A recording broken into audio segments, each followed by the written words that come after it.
کوئی چھوٹے سے ٹکڑے کے لیے کسی کو قتل کرتا ہے تو یہ کوئی سبب تو نہیں ہے.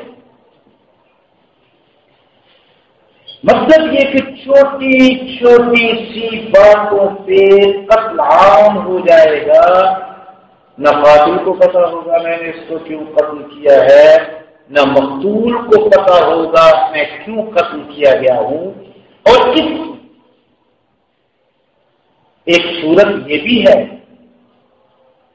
کہ دو آدمیوں کا جھگڑا ہے، دونوں آدمی اسلحہ لے کر آمنے سامنے کھڑے ہیں، وہ بھی مورچے میں ہے یہ بھی مورچے میں ہے، درمیان میں آنے والے بے گناہ افراد مارے جاتے ہیں.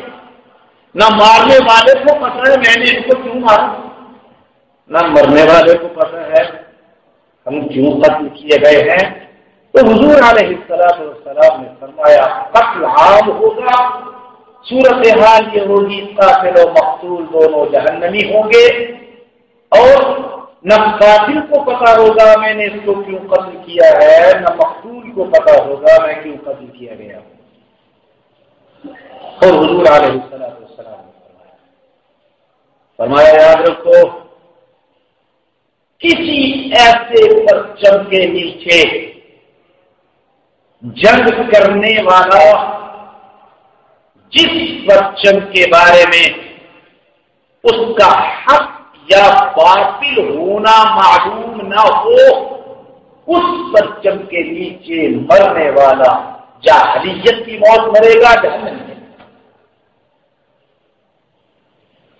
جس پرچم کے بارے میں معلوم ہی نہیں، واقعی نہیں یہ حق کا پرچم ہے یا باطل کا، اسلام کا پرچم ہے کہ کفر کا پرچم ہے، ظالم کا پرچم ہے کہ مظلوم کا پرچم ہے. فرمایا یاد رکھو ایسے پرچم کے نیچے جنگ کرنے والا جس پرچم کے حق اور باطل ہونے کا علم نہ ہو، اس پرچم کے نیچے مرنے والا جاہلیت کی موت کرے گا، جاہلیت کی موت کرے گا. پھر فرمایا سن لو، عصبیت کی دعوت دینے والا، عصبیت کی بنیاد پہ غصہ کرنے والا، عصبیت کی مدد کرنے والا، عصبیت کے لیے جنگ کرنے والا، اگر اس جنگ میں مارا گیا تو وہ بھی جاہلیت کی موت ہے. صحابہ نے پوچھا یا رسول اللہ صلی اللہ علیہ وسلم عصبیت کیا ہے؟ کہ آپ نے جو فرمایا عصبیت کی دعوت دینے والا بھی جہنمی جاہل، عصبیت کی مدد کرنے والا بھی جاہل، عصبیت کے لیے غصہ کرنے والا بھی جاہلیت کی موت مرے گا. یا رسول اللہ صلی اللہ علیہ وسلم وہ عصبیت ہے کیا؟ اس عصبیت کی تعریف کیا ہے؟ حضور علیہ السلام نے فرمایا ظلم کے اندر اپنی قوم کا ساتھ دینا اور اس کی مدد کرنا. جانتا ہے میری قوم ظالم ہے، جانتا ہے میری قوم، میرا قبیلہ، میری برادری غلطی پر ہے، برادری غلطی پر ہے، اس غلطی میں بھی اس کے ساتھ تعاون کرتا ہے. قبیلہ باطل پر ہے پھر بھی اس کی مدد کرتا ہے. قوم ظلم کر رہی ہے پھر بھی اس کی مدد کرتا ہے. فرمایا یہ ہے عصبیت. اور عصبیت کی دعوت دینے والا، دوسرے لفظوں میں صاف کہہ دوں، نظریے کی بنیاد پہ نہیں، جغرافیے کی بنیاد پہ، خطے کی بنیاد پہ اپنے آپ کو ایک قوم سمجھنے والا. میں جب کہتا ہوں میں مسلمان ہوں تو اس کے اندر عصبیت نہیں ہے، لیکن میں جب کہتا ہوں میں پاکستانی ہوں تو اس کے اندر عصبیت موجود ہے. میں جب کہتا ہوں میں پہلے پنجابی ہوں تو اس کے اندر عصبیت موجود ہے. میں جب دعویٰ کرتا ہوں میں پہلے پٹھان ہوں تو اس کے اندر عصبیت موجود ہے. میں جب دعویٰ کرتا ہوں میں پہلے سندھی ہوں تو اس کے اندر عصبیت موجود ہے. نظریے کی بنیاد پہ نہیں، لسانیت کی بنیاد پہ، جغرافیے کی بنیاد پہ، خطے کی بنیاد پہ، علاقے کی بنیاد پہ اپنے آپ کو ایک قوم ظاہر کرے اور پھر اس کے ظلم کے اندر شریک ہو جائے. فرمایا یہ ہے عصبیت. ایک مسلمان کی حیثیت سے نہیں، پاکستانی کی حیثیت سے سوچے. ایک مسلمان کی حیثیت سے نہیں، مصری کی بنیاد پہ سوچے، شامی کی بنیاد پہ سوچے، سعودی کی بنیاد پہ سوچے، عراقی کی بنیاد پہ سوچے، ایرانی کی بنیاد پہ سوچے. فرمایا یہ عصبیت ہے، اور عصبیت کے اندر اپنے قوم کا ظلم کے اندر ساتھ دے کر مرنے والا جہنمی ہے، اس نے جاہلیت کی موت کر دی ہے. حضور علیہ السلام نے فرمایا قیامت نہیں آئے گی جب تک کہ تمہاری سوسائٹی کے اندر ظلم عام نہیں ہو جائے گا. 12ویں نشانی حضور علیہ السلام نے بیان فرمایا فتنے عام ہو گئے، فتنوں کا ظہور ہوگا. فتنے اس قدر پھیل جائیں گے آدمی کو اپنا ایمان بچانا مشکل ہوگا. صبح کو آدمی مومن ہوگا تو شام کو کافر ہوگا، شام کو مومن ہوگا تو صبح کو کافر ہوگا. ہر طرف فتنے، عقائد کے فتنے ہوں گے. کوئی تمہیں مرزائیت کی طرف کھینچے گا، کوئی تمہیں رافضیت کی طرف کھینچے گا، کوئی تمہیں خارجیت کی طرف کھینچے گا، کوئی انکار حدیث کی طرف کھینچے گا. فتنے عام ہو جائیں گے. نکلو گے گلی گلی کے اندر، محلے محلے کے اندر تمہیں فتنے نظر آئیں گے جو تمہارے عقائد کے اندر بگاڑ پیدا کرنے کی کوشش کریں گے. اور اگر ان عقائد کے فتنوں سے بچو گے تو آگے معیشت کا فتنہ منہ کھولے تمہارے سامنے کھڑا ہوگا، جو تمہارے دل و دماغ کے اندر یہ بات ڈال دے گا رشوت کے بغیر گھر کا خرچہ نہیں چلتا، سود کے بغیر میں کوٹھی نہیں بنا سکتا، کرپشن کے بغیر میں اپنے مالی حالات کو بہتر نہیں کر سکتا. اگر عقائد کے فتنوں سے بچو گے آگے معیشت کا فتنہ منہ کھولے کھڑا ہوگا. اور اگر اس سے بھی بچو گے آگے تمہارے سامنے اخلاق اور معاشرت کا فتنہ کھڑا ہوگا. جس روڈ پہ جاؤ گے برہنہ تصویریں ہوں گی، بڑے بڑے برہنہ تصویروں کے بورڈ ہوں گے. جہاں جاؤ گے تمہیں عریانیت نظر آئے گی، جدھر جاؤ گے بے حیائی عام ہوگی، بے پردگی عام ہوگی. عقائد کے فتنوں سے بچو گے معیشت کے فتنے میں مبتلا ہو جاؤ گے. معیشت کے فتنے سے بچو گے اخلاقیات کے فتنے میں، معاشرت کے فتنے میں مبتلا ہو جاؤ گے. پھر تمہارے دل و دماغ کے اندر ایک بات آ جائے گی، ٹی وی کے بغیر تو گھر مکمل نہیں ہوتا،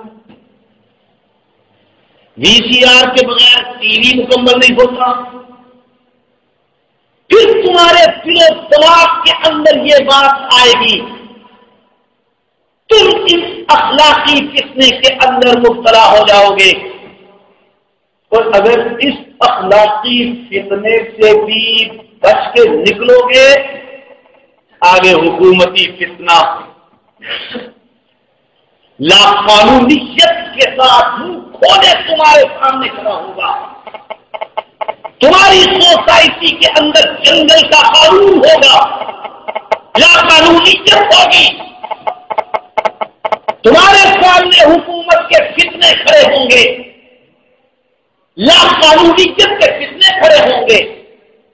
نہ کسی کی عزت محفوظ ہوگی, نہ کسی کی آبرو محفوظ ہوگی, نہ کسی کی جان محفوظ ہوگی, نہ کسی کا مال محفوظ ہوگا. اور اگر اس فتنے کو بھی کراس کر جاؤ تو آگے عدالتی فتنے کھڑے ہوں گے. عدالتوں میں تمہیں انصاف نہیں ملے گا. کس فتنے سے کریں گے؟ فرمایا وقت آ جائے گا فتنے تمہارے لیے منہ کھولے کھڑے ہوں گے. اندھیری رات کی طرح فتنے پھیل جائیں گے. صبح کو آدمی مومن ہوگا تو شام کو کافر, شام کو مومن ہوگا تو صبح کو کافر. باہر باتیں نہیں کریں. صبح کو آدمی مومن ہوگا تو شام کو کافر ہوگا,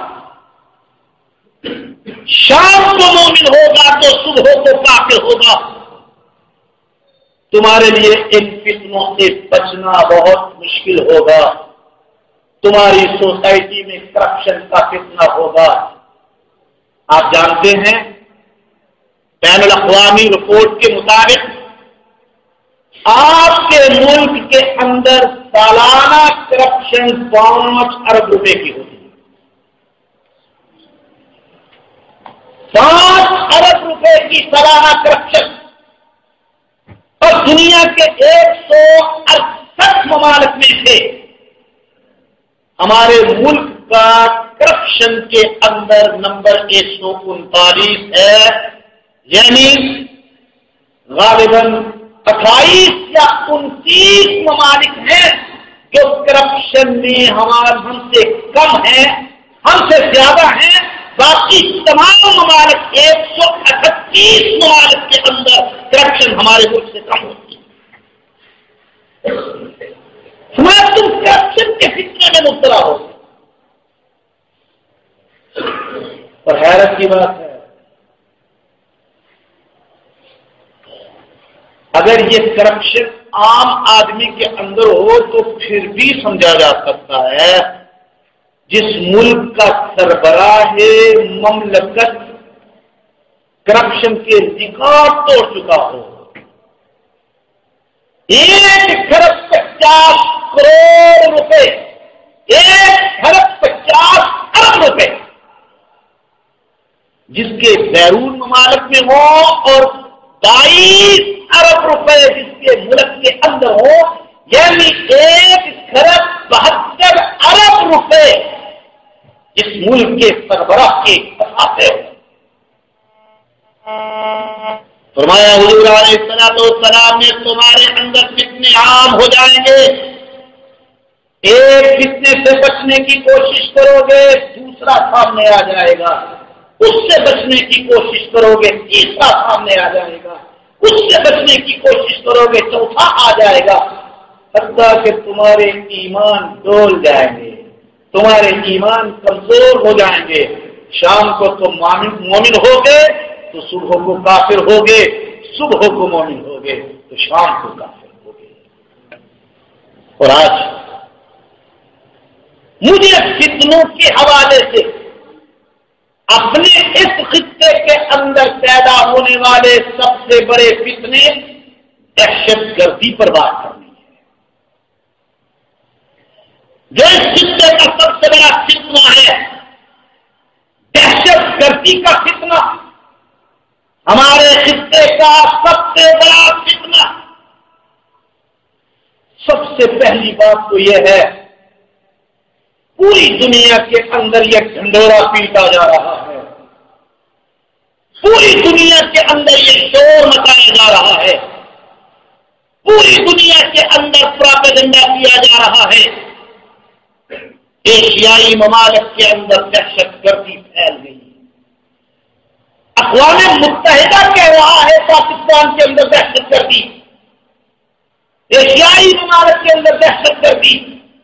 سلامتی کونسل کہتی ہے ایشیائی ممالک کے اندر دہشت گردی پھیل گئی. امریکہ کہہ رہا ہے ایشیائی ممالک کے اندر دہشت گردی پھیل گئی اور پوری دنیا دہشت گردی کی لپیٹ میں ہے. لیکن آپ حیران ہوں گے، اقوام متحدہ سمیت آج تک اس وقت تک دنیا کا کوئی ملک اور کوئی ادارہ دہشت گردی کی تعریف نہیں کر سکا. دہشت گردی ہے کیا؟ مسلمان غافل ہے کہ اسلام دشمن قوتیں دہشت گردی کے نام پہ تمہاری جہاد کی تعلیم کو مجروح کرنا چاہتے ہیں. ہم مسلمان جہاد اور دہشت گردی میں فرق کرتے ہیں. جہاد اسلامی تعلیم ہے، اسلامی تعلیمات کی حفاظت کا ذریعہ ہے. اس دنیا کے اندر اللہ کے قانون کو نافذ کرنے کا، لانے کا ذریعہ ہے. جہاد ہے. لیکن مسلمان اس قدر غفلت کی نیند سو رہا ہے کہ دہشت گردی کے نام سے اس کے عقیدہ جہاد کو، اس کی تعلیم جہاد کو مجروح کرنے کی کوشش کی جا رہی ہے. کبھی کہتے ہیں جی ہمارے نزدیک تو نماز پڑھنے والا بھی دہشت گرد ہے، کبھی کہتے ہیں کہ داڑھی رکھنے والا بھی دہشت گرد ہے، کبھی کہتے ہیں اسلامی کلچر کو پوری طرح اپنانے والا بھی دہشت گرد ہے. آپ نے کبھی یہ کہا کہ گرجے کے اندر جا کے عبادت کرنے والا دہشت گرد ہے؟ آپ نے کبھی کہا مندر کے اندر جا کے عبادت کرنے والا دہشت گرد ہے؟ لیکن یہ چرچا عام کیا جا رہا ہے، مساجد کے اندر نماز پڑھنے کی پابندی کرنے والے بھی دہشت گرد. دوسرے لفظوں میں کہہ دوں تمہاری نماز بھی خودکش حملے کی جہت ہے، تمہاری داڑھی بھی کلاشنکوف ہے. کہا جا رہا ہے کہ داڑھی رکھنا بھی دہشت گردی ہے. سب سے پہلا مسئلہ یہ ہے کہ دہشت گردی اور جہاد میں ہمیں فرق کرنا ہے. میں دو لفظوں میں کہتا ہوں، فلسطینی جو جنگ لڑ رہے ہیں دہشت گردی نہیں جہاد ہے.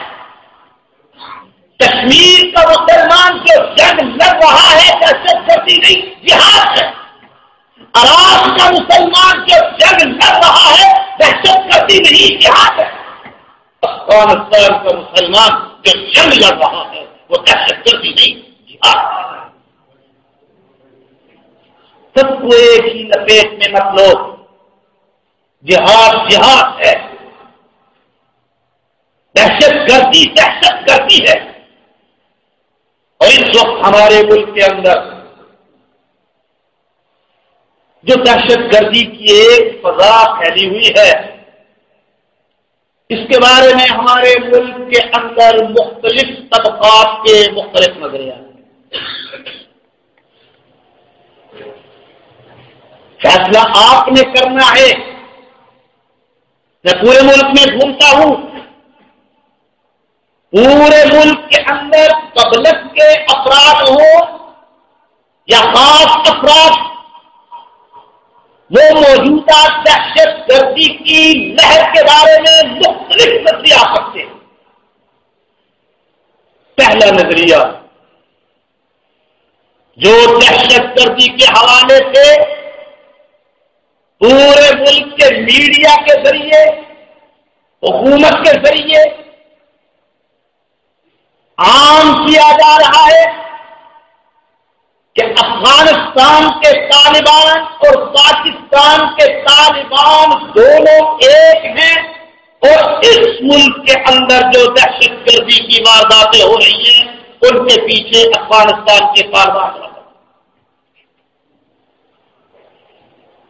حالانکہ امیر المؤمنین ملا عمر مجاہد خداوند کائنات اس کا سایہ صالح ہمارے گھروں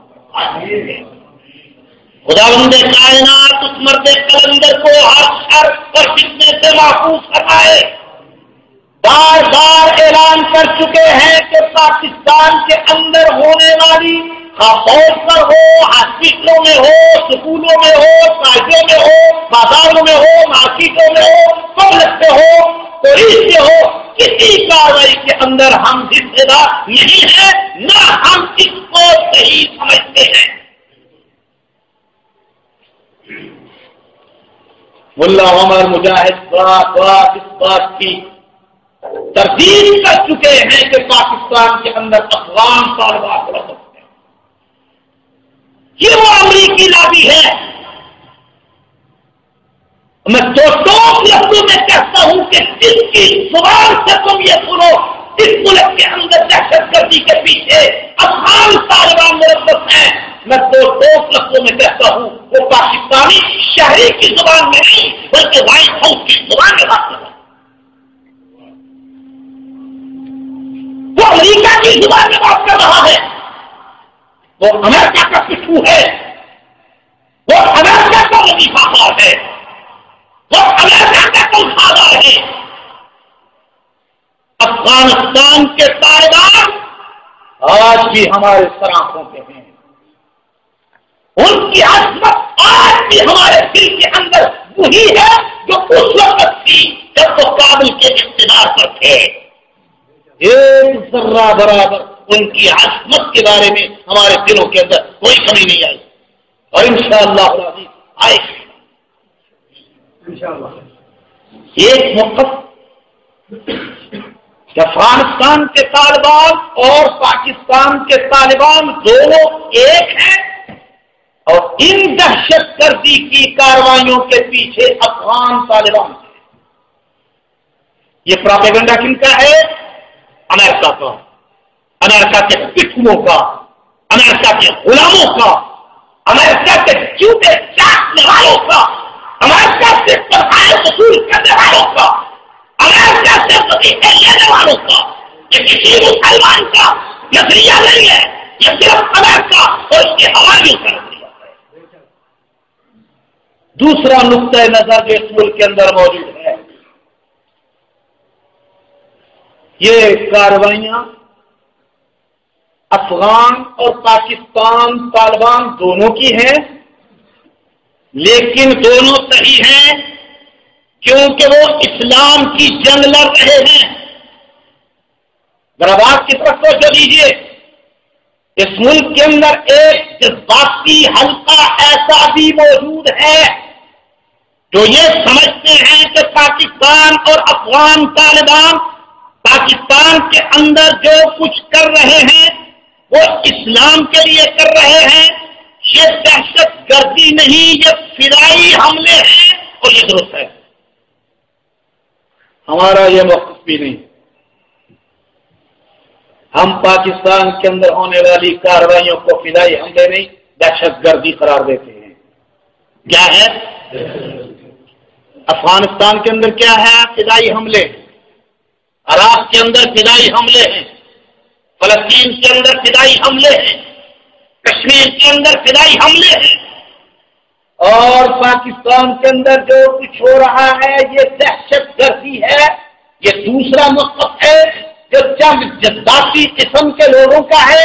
یہ موقف ان کا ہے جنہوں نے طالبان کی حکومت کا عمل بھی دیکھا ہے، طالبان کی حکومت کا اسلام بھی دیکھا ہے، طالبان کی حکومت کے دوران جان مال عزت آبرو کی حفاظت بھی دیکھی ہے، اور پاکستان کے اندر کرپشن بھی دیکھی ہے، پاکستان کے اندر ناقانونیت بھی دیکھ رہے ہیں، پاکستان کے اندر جان مال عزت آبرو کو سرے عام نیلام ہوتا لٹتا ہوا بھی دیکھ رہے ہیں، پاکستانی عدالت کے ظلم کے فیصلے ہوتے ہوئے بھی دیکھ رہے ہیں۔ یہ دو منظر ہیں ان کے سامنے جس کی بنیاد پہ وہ یہ سمجھتے ہیں کہ جو کچھ ہو رہا ہے درست ہو رہا ہے۔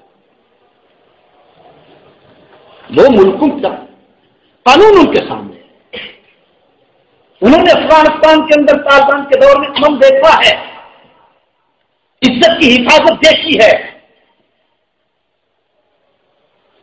اور باقاعدگی کے ساتھ یہاں جمعہ پڑھنے والے حضرات کو معلوم ہوگا، میں نے کئی دفعہ یہ بات عرض کی کہ جب طالبان کی حکومت تھی افغانستان میں، وہاں کا امن، وہاں کا قانون، وہاں کا انصاف اس قدر پوری دنیا تسلیم کرتی تھی کہ پاکستان کی سکھ ہندو فیڈریشن نے باقاعدہ پریس کانفرنس کے ذریعے حکومت پاکستان سے مطالبہ کیا تھا جیسا اسلام طالبان نے افغانستان کو دیا ہے حکومت پاکستان کو بھی دے۔ میرے پاس ریکارڈ موجود ہے۔ یہ مطالبہ کس کا ہے؟ پاکستان کے مسلمانوں کا نہیں، سکھوں کا، ہندوؤں کا۔ سکھ ہندو فیڈریشن یہ مطالبہ کر رہی تھی اس وقت جیسا اسلام طالبان نے افغانستان کو دیا ہے، اور پھر انہوں نے عجیب انکشاف کیے کہ طالبان حکومت سے پہلے ہم ہندوؤں اور سکھوں کی نہ عزتیں محفوظ تھیں، نہ جانیں نہ مال۔ افغانستان کے اندر پہلا موقع آیا ہے جہاں اقلیتوں اور غیر مسلموں کو بھی ان کی عزت و آبرو کو بھی وہی تحفظ ملا ہے جو باقی پبلک کو ملا ہے۔ اب تیسرا نقطۂ نظر کہ افغانستان کے طالبان تو اس میں ملوث نہیں، ان کو تو نکال دو۔ پاکستان کے طالبان اس میں ملوث ہیں، البتہ ان کے پیچھے دینی مدارس اور مذہبی قوتیں ہیں۔ وہ دینی مدارس اور مذہبی قوتیں ان طالبان کو منظم کر رہی ہیں، ان کو افراد فراہم کر رہی ہے۔ یہ نقطۂ نظر پاکستان کی وفاقی کابینہ کے بعد وزراء کا ہے، اور اس میں سرے فہرست دو لفظوں میں کہتا ہوں، اس میں سرے فہرست موقف ہے پاکستان کے سب سے بڑے دہشت گرد مفتی اعظم الطاف حسین۔ جو ایک سیاسی لیڈر سے آگے بڑھ کے آج ایک مفتی اعظم بھی بن گیا ہے، جو فتویٰ دے رہا ہے ان علماء کے پیچھے نمازیں نہ پڑھو،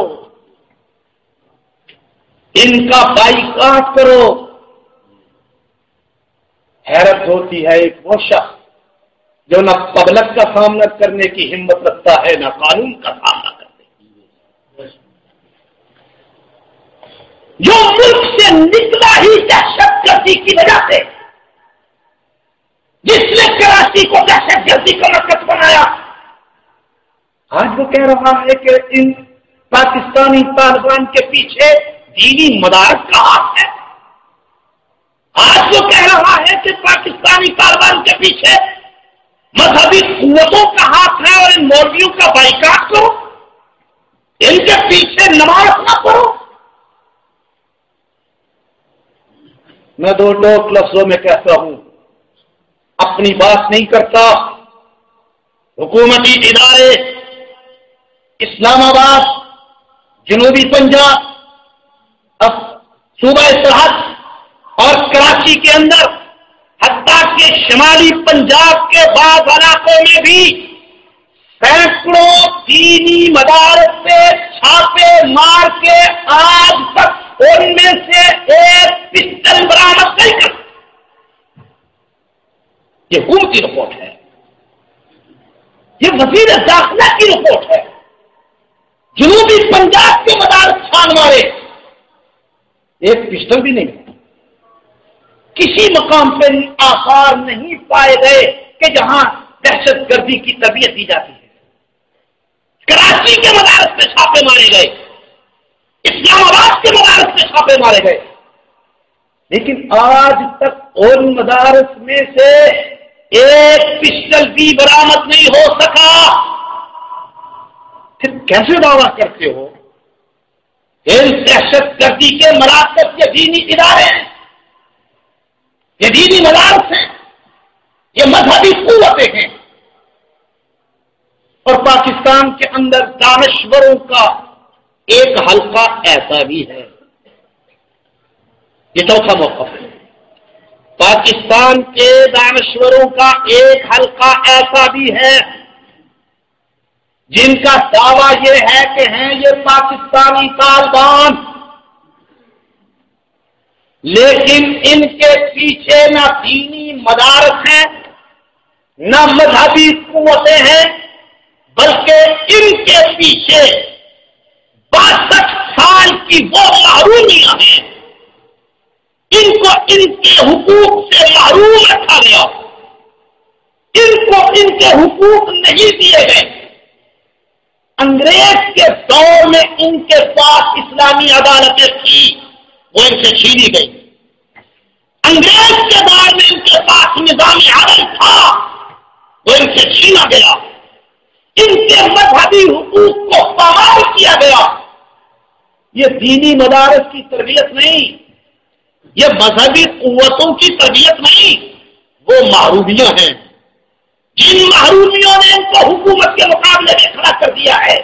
اس حکومت کے مقابلے میں جس حکومت نے ان کو ان کے حقوق سے محروم کر رکھا ہے، ان سے نظام عمل چھین لیا، ان سے ان کا قانون چھین لیا، ان سے ان کا کلچر چھین لیا، ان سے ان کی تحقیق چھین لی۔ پاکستان کے اندر دانشوروں کا ایک طبقہ ایسا بھی ہے جو یہ سمجھتا ہے غلط ہے پاکستانی طالبان، لیکن ان کے پیچھے مذہبی قوتیں نہیں، دینی جماعتیں نہیں، دینی ادارے نہیں، بلکہ ان کے پیچھے وہ محرومیاں ہیں جو 62 سال سے ان کا پیچھا نہیں چھوڑ رہی۔ اور پانچواں موقف یہ ہے کہ پاکستانی طالبان ہیں، لیکن یہ جو کاروائیاں کر رہے ہیں یہ امریکی ڈرون حملوں کا رد عمل ہے۔ کیا ہے؟ اونچی آواز سے، آج بات شاید بہت لمبی ہو جائے، آج اطمینان سے بیٹھیے گا ذرا۔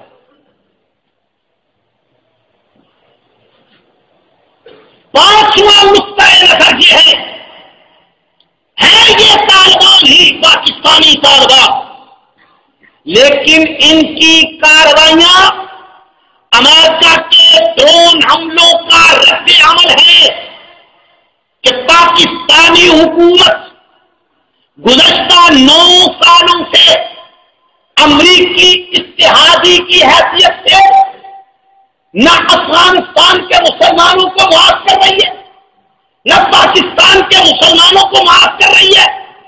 امریکہ کے اتحادیوں کی فرنٹ لائن پر پاکستانی حکومت جو کردار ادا کر رہی ہے، جس سے افغانستان کو بھی نقصان پہنچا، جس سے پاکستان کو بھی نقصان پہنچا، یہ کارروائی ان ڈرون حملوں کا رد عمل ہے۔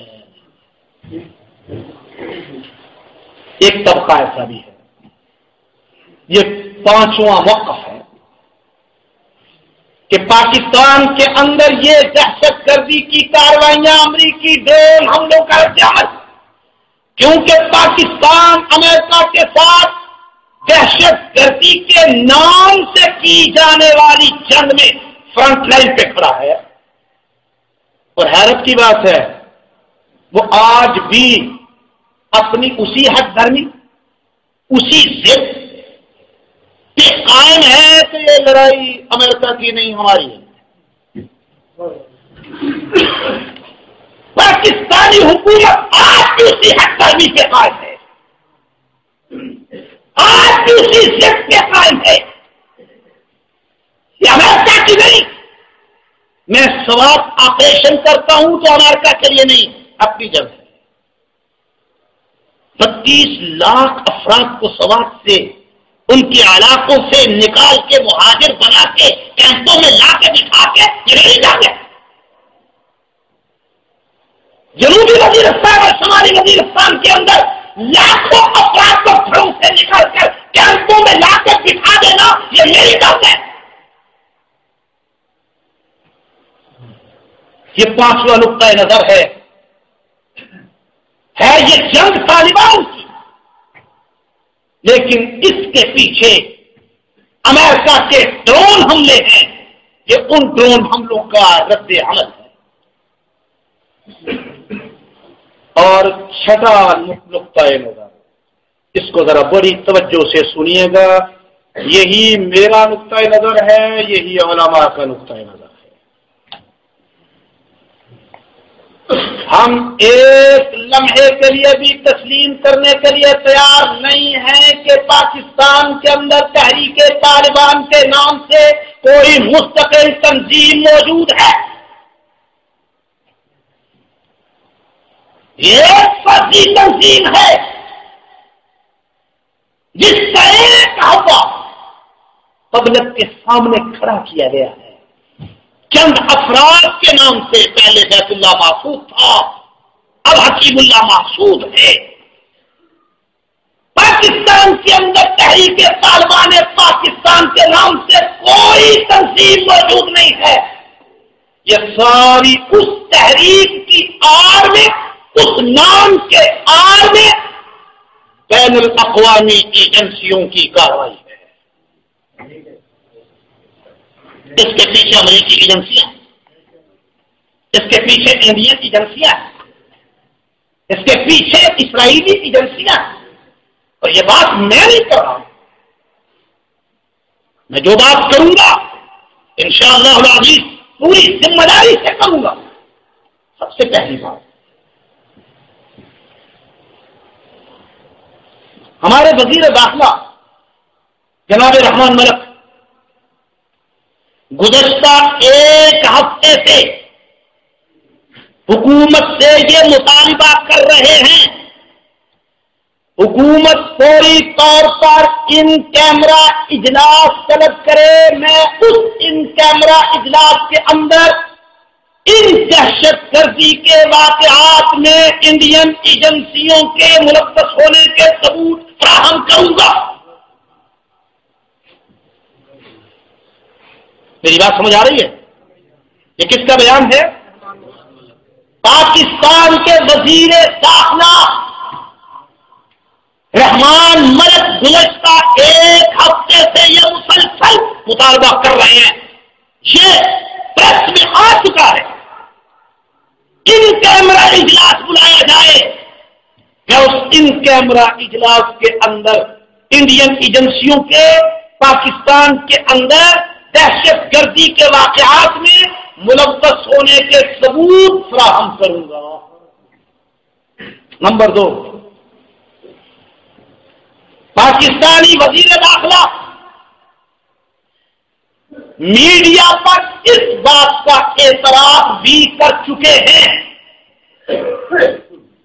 کہ جو دہشت گرد ہم نے وزیرستان اور سوات میں پکڑے ہیں، ان دہشت گردوں سے جو اسلحہ برآمد ہوا ہے وہ امریکی اور نیٹو اسلحہ۔ کیا اسلحہ؟ کون سا اسلحہ؟ نیٹو فورسز کا اسلحہ، امریکہ کا اسلحہ۔ میں آپ سے پوچھتا ہوں، امریکہ کیا طالبان کو اسلحہ دے گا؟ نیٹو کیا طالبان کو اسلحہ دے گا؟ آپ کا وزیر داخلہ یہ تسلیم کر چکا ہے ان سے امریکی اسلحہ برآمد ہوا ہے، ان سے نیٹو کا اسلحہ برآمد ہوا ہے، اور ان کے لیے اسلحے کی سپلائی کا راستہ بھی صرف ایک ہی ہے، افغانستان کے سوا ان کو کہیں سے اسلحہ نہیں مل سکتا۔ ایک طرف چائنا ہے، ایک طرف پاکستان آرمی ہے، پیچھے افغانستان ہے۔ میں پوچھتا ہوں، اس تین طاقتوں کے اندر گھرے ہوئے دشمن سے جو اسلحہ برآمد ہو رہا ہے، امریکی اور نیٹو اسلحہ، اس کے اندر کون ملوث ہو سکتا ہے؟ تیسری بات،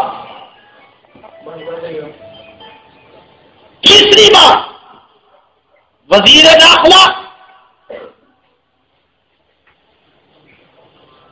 اس بات کو بھی تسلیم کر چکے ہیں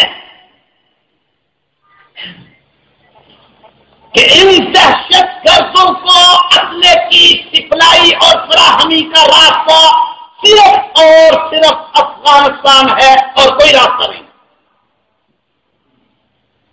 چوتھی بات، آپ حضرات نے پہلے بھی کئی دفعہ سنا، سوات آپریشن کے دوران وزیر داخلہ، اس وقت کے وزیر داخلہ آفتاب چیتاؤ، ان کے بیان کے مطابق سوات آپریشن کے دوران جو دہشت گرد گرفتار ہوئے وہ غیر مختون تھے، ان کے ختمے نہیں ہوئے. کیا کوئی مسلمان ایسا ہو سکتا ہے؟ ابھی اس سے بھی خوفناک باتیں آگے آئیں گی. وہ اس بات کو تسلیم کر چکے ہیں سوات آپریشن کے دوران جو دہشت گرد پکڑے گئے وہ غیر مختون تھے. اور پانچویں بات، آپ پریس میں یہ پڑھ چکے ہوں گے، امریکی سیکورٹی ایجنسی سفارت خانے کی حفاظت کے لیے انہوں نے امریکہ سے جو اپنی سیکورٹی ایجنسی بلائی تھی، ان کے لیے ایک لائسنس ہوتا ہے. کوئی بھی کسی بھی ملک کا سفارت خانہ اپنی سیکورٹی بلانا چاہے، اس کے لیے باقاعدہ ایک پرمٹ ہوتا ہے، لائسنس ہوتا ہے. اس لائسنس اور پرمٹ کے اندر ان کے لیے مدت متعین ہوتی ہے. یہ سیکورٹی 3 سال رہ سکتی ہے، یہ سیکورٹی 4 سال رہ سکتی ہے، یہ سیکورٹی 5 سال رہ سکتی ہے.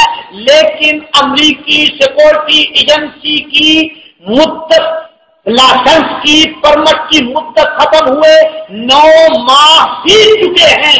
اب بھی وہ ایجنسی موجود ہے اور وہ کیا کر رہی ہے؟ اس کا دعویٰ یہ ہے کہ ہم پاکستانی پولیس کو دہشت گردی کا مقابلہ کرنے کی تربیت دے رہے ہیں.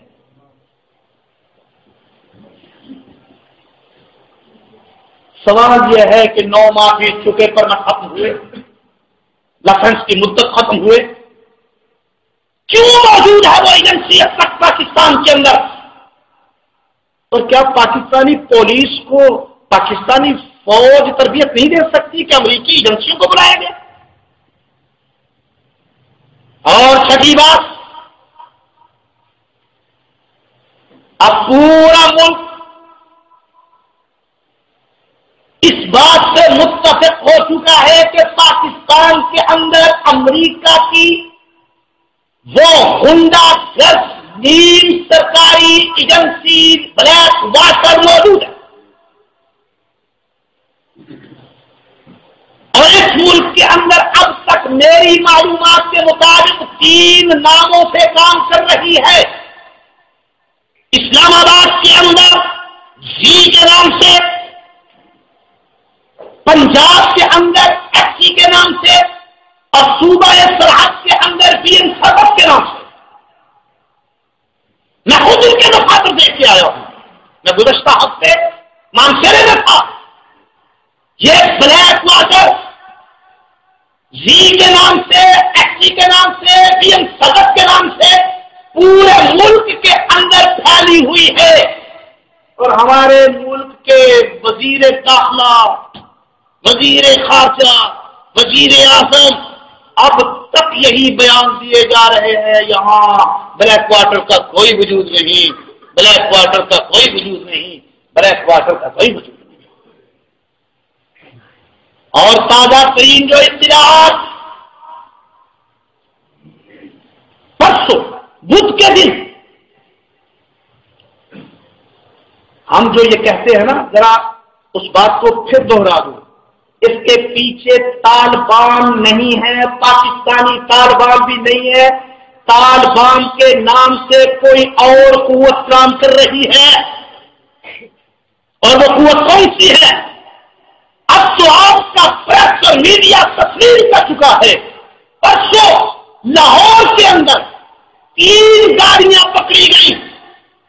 ان 3 گاڑیوں کے اندر لمبی لمبی گاڑیوں والے، پگڑیوں والے، لمبے لمبے کرتوں والے، مسلح افراد موجود تھے، ان گاڑیوں کو روکا گیا چیک پوسٹ پہ اور وہ یو شٹ اپ کہہ کے گزر گئے،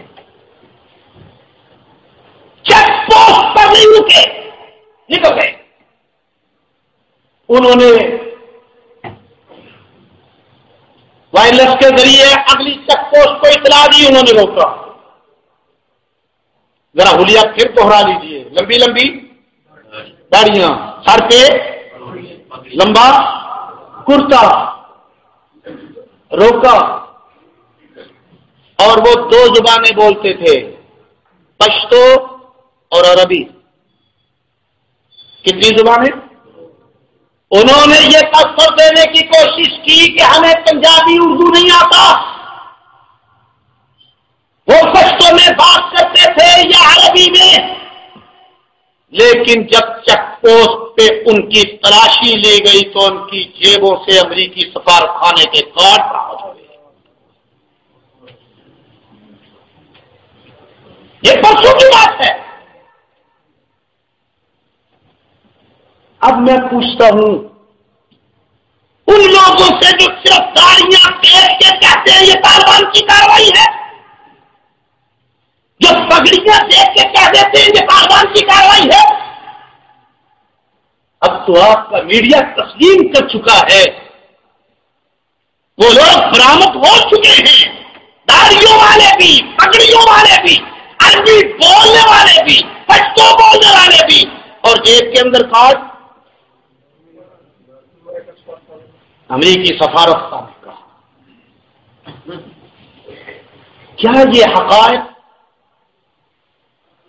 ہمیں یہ سوچنے پر مجبور نہیں کرتے کہ ان دہشت گردی کے واقعات کے پیچھے طالبان نہیں بلکہ امریکہ خود ملوث ہے، امریکہ کی بلیک واٹر ملوث ہے؟ اور ایک اور بات آپ حضرات نے اخبارات میں پڑھا ہوگا، پرسوں سرگودے کے اندر 5 امریکی گرفتار ہوئے۔ کتنے؟ ذرا اونچی آواز سے، 5 امریکی پکڑے گئے۔ میں آفرین کہتا ہوں امریکہ کو اور لعنت بھیجتا ہوں اپنوں پر۔ 5 افراد ان کے سرگودے میں پکڑے گئے، ان کی وزارت خارجہ بھی حرکت میں آئی، ان کا سفارت خانہ بھی حرکت میں آیا، ان کی FBI ایجنسی بھی حرکت میں آئی۔ ہلیری کلنٹن نے وہاں بیٹھ کے بیان دیا یہ ہمارے باشندے ہیں، ان پر سختی نہ کی جائے۔ امریکی ایجنسیاں خود انکوائری کریے سرگودے پہنچ گئی، امریکی سفارت خانہ حرکت میں آ گیا۔ ایک طرف امریکہ کا کردار ہے، 5 افراد میرے ملک کے اندر دہشت گردی کے سامان کے ساتھ پکڑے گئے، امریکی وزارت خارجہ حرکت میں آئی، امریکی سفارت خانہ حرکت میں آیا، امریکی ایجنسیاں حرکت میں آئی، اور دوسری طرف میرے ملک کا سابق وزیر داخلہ آفتاب شیرپاؤ اس بات کا اعتراض کرتا ہے ہم نے 4000 پاکستانیوں کو گرفتار کیا تھا، ان میں سے 2000 امریکہ کے حوالے کیے تھے۔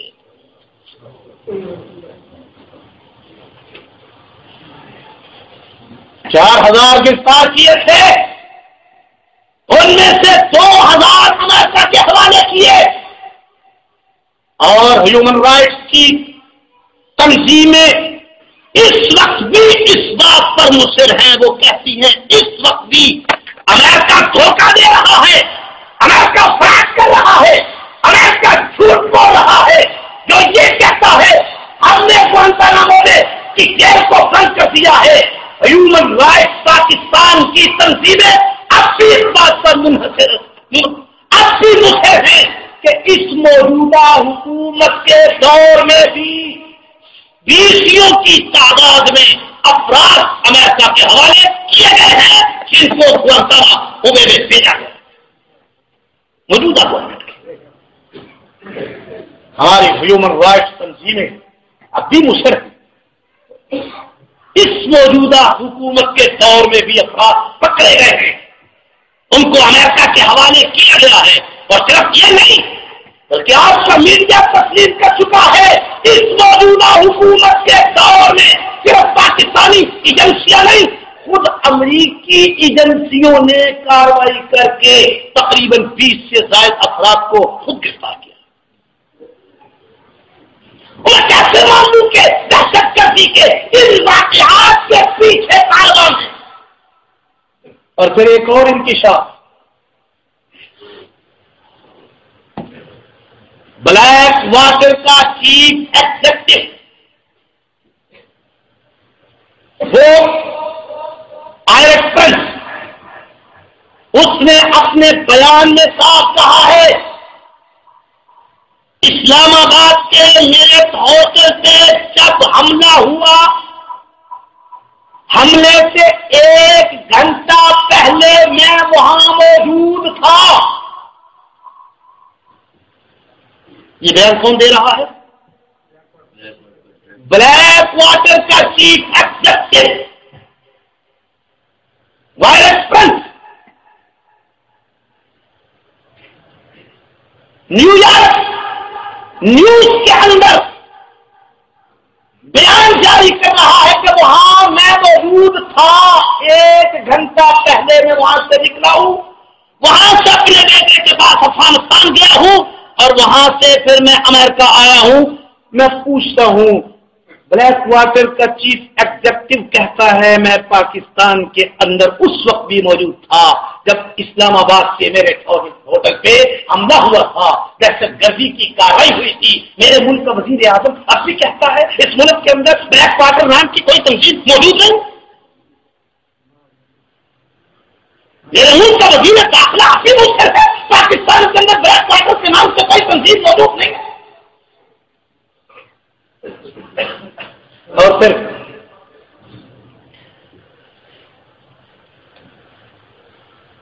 یہ بات بھی پریس سے متعلق رکھتی ہے۔ مشرف نے اپنے دور کے اندر امریکہ کو کچھ فوجی چھاؤنیاں اور فوجی اڈے دیے تھے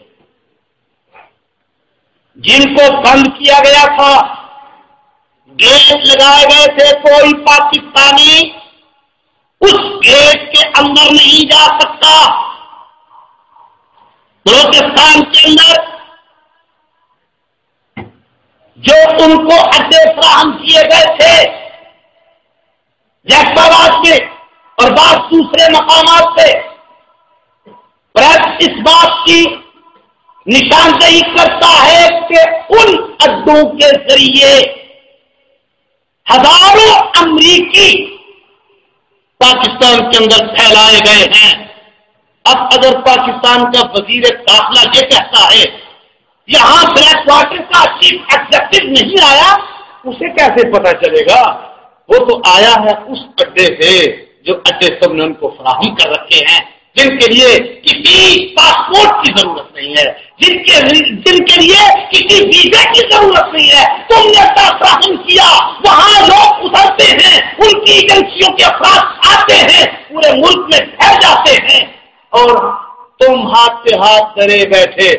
یہ ہماری اپنی جنگ ہے، یہ ہماری اپنی جنگ ہے، یہ ہماری اپنی جنگ ہے۔ اب تک تم ان خوش فہمیوں میں مبتلا ہو کہ یہ تمہاری اپنی جنگ ہے، یہ ہماری جنگ نہیں ہے، یہ امریکہ کی جنگ ہے، امریکہ کی جنگ ہے، امریکہ کی جنگ ہے۔ اور پھر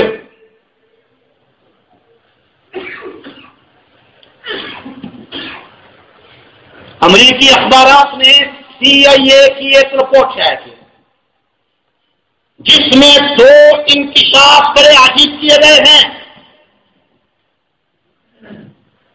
سب سے پہلا انکشاف کہ پاکستان کے اندر ڈرون حملوں کو کلیئر کرنے والے اور ان کے اندر معاونت کرنے والی ہماری بلیک واٹر CIA کی رپورٹ، نیو یارک کے اخبارات میں یہ بات اور اب پاکستان کے پریس میں بھی آ گئی ہے، پاکستان کے میڈیا پر بھی آ گئی ہے کہ پاکستان کے اندر ڈرون حملوں کی رہنمائی کرنے والے، معاونت کرنے والے بلیک واٹر ہیں. اور دوسرا انکشاف کہ ہم نے CIA نے دبئی کے اندر ڈاکٹر عبد القدیر کو قتل کرنے کی کوشش کی تھی، لیکن وہ ہمارے حملہ کرنے سے کچھ دیر پہلے وہاں سے نکل گئے.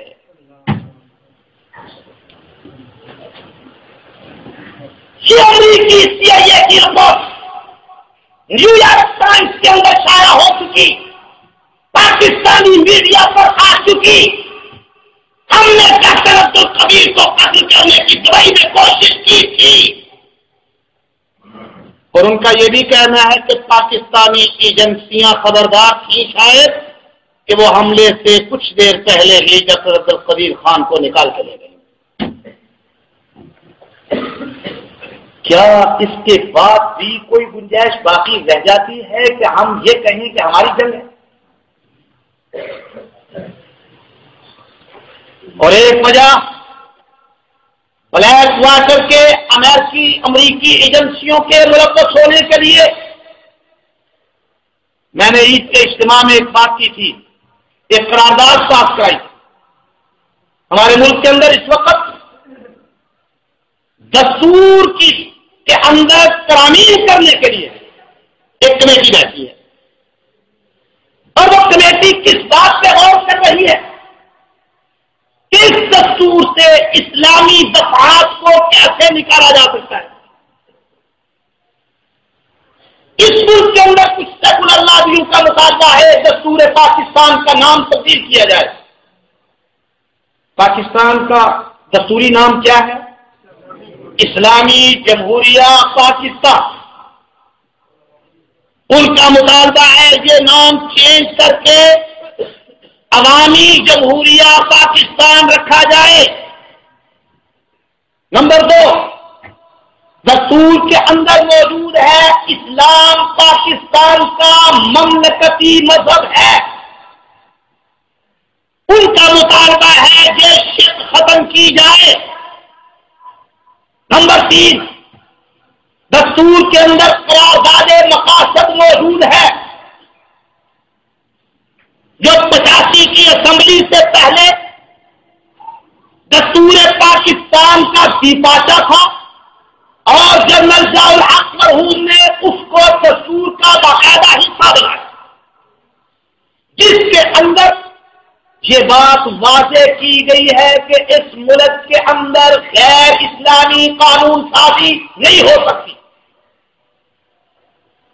اب یہ ترمیم کرنے والی کمیٹی اس بات پہ غور کر رہی ہے کہ ہم اس قرارداد مقاصد کو یا تو دستور سے نکال دیں اور یا پھر اسی طرح پہلے کی طرح دستور کا دیپاچہ بنا.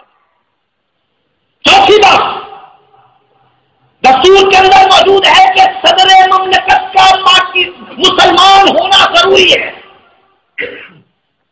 اب ہماری سرحد گورنمنٹ نے، نیشنل عوامی پارٹی نے یہ مطالبہ کر دیا ہے دستور سے یہ شرک ختم کی جائے اور پاکستان کا صدر ہونے کے لیے مسلمان ہونے کی جو شرط ہے یہ ختم کی جائے.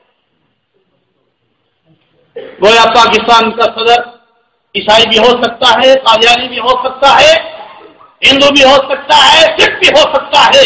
انہوں نے باقاعدہ مطالبہ کر دیا ہے یہ شرط ختم کی جائے.